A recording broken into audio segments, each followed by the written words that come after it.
different types of tournament players that is so rough to go up against, man. And I'm gonna let you start it off. I'll let you start this one off. Listen, when you go, we haven't been to an offline major in quite some time, right? But people, you don't remember, you used to kind of have to get up at a reasonable hour to play. Chris T, what's up, Chris? You know, man, you gotta wake up at 9 a.m. pools. there's usually it's like 10 a.m., but every once in a while there's the dreaded 8 a.m. pools, and you know that's a whole other debate about is it even fair? It's a violating gamer rights to force them to wake up for 8 a.m. pools.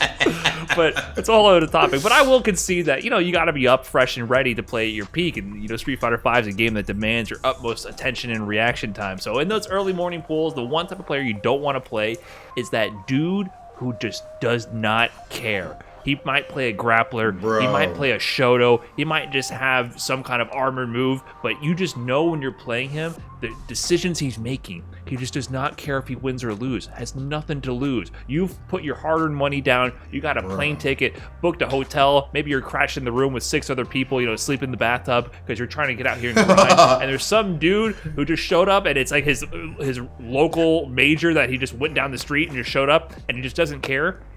That's a scary player to fight in tournament. Now, you should win. You should win. He probably entered like 6 games. Right. It's different when someone's playing with I don't know, the deck is loaded in his favor a little bit. He's playing with house money. Yeah. There's a difference when you're going in with your hard-earned money and you're putting your bets down and you're saying, bro, he's not even staying at the hotel, bro. He drives home every day. Right. 10 minutes. He's 15 minutes down the street, so he doesn't really care if he loses. Oh, whatever. I'm hanging out with my homies. I go back to my comfy bed at night. That type of player, very scary to play against. They're picking Laura. They're doing overhead over and over, and you have 2 games to figure out where his mind's at, and he might not even know where his mind is. So that type of player, early in the morning, that'll get you waking up for the rest of the bracket, though. You'll be ready to go for the rest of the tournament after that. The next type of player that I would bring up, though, that a lot of people might not think of, is actually going to be a player like ProblemX, a player like Justin Wong, the lame guys. The reason being, and I'm talking about specifically them in tournaments, man, and Justin at all times. But the reason being, I remember I had to play Problem for Karma Breaker. I know the editor loved putting in that clip, a Problem getting that big win on me and me looking salty as hell, all right? So now you got the perfect opportunity to do it again. But I remember I had to prepare for my man Problem, and I'm like, man, this dude playing so lame. I've seen a lot of him playing against Karen and stuff. And I actually trained myself to get ready for the timer going down super low and being comfortable with it. Because I could just tell myself that all day.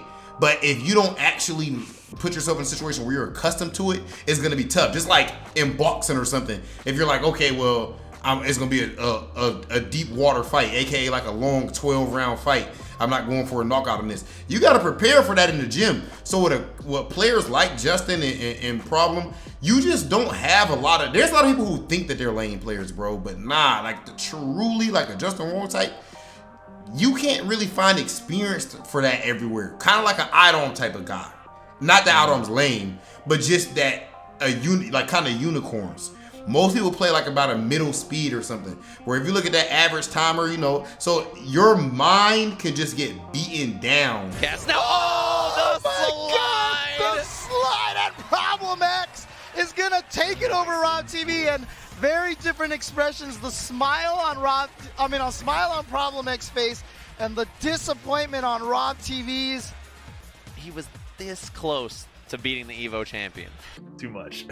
When you're in those spots, man, going against somebody like Justin, a few seconds can feel like a whole lot of time, man. So I definitely got to say, lane players that are very unique, they are tough to fight in brackets. Mm-hmm. Well, you got to play some dual Kevin. That's what it is. Is that who you practice with? No lie. Yeah, Kev. There you go.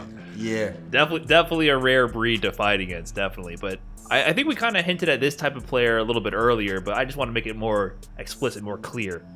It's tough to fight the guy who it's not their main game.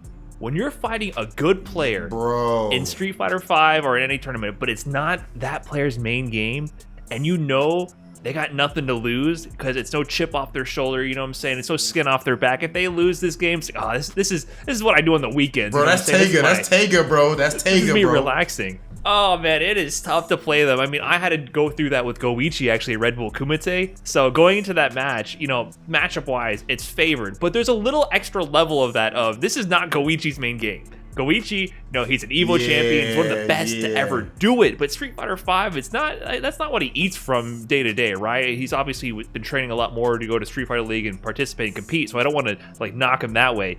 But that's not what he's known for, right? So going into a match like that, you don't only have the pressure of the player's skill, the technical aspects of the matchup, but also on top of that, you don't want to lose when it's your main game and it's not their main game. There is a whole other level of pressure with that. And conversely, I've been on the other side of that. I'm telling you, there's nothing more fun. When you win in a game that's not your main game, it's so funny.